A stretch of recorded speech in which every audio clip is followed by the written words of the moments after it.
এই পুগলা, এই দেখো তোমার জন্য সাইকেল এনেছি।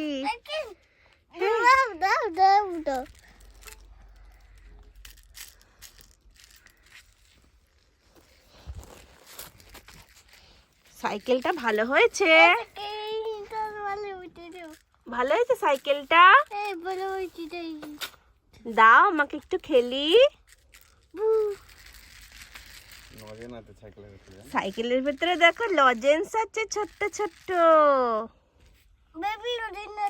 হ্যাঁ, বেবি লজেন্স আছে। তুমি খাবে? আমাকে একটু দাও। তুমি হ্যাপি? তুমি খুশি হয়েছো? খুশি হয়েছি তো? একটু ফ্লাইং কিসি দিয়ে দাও।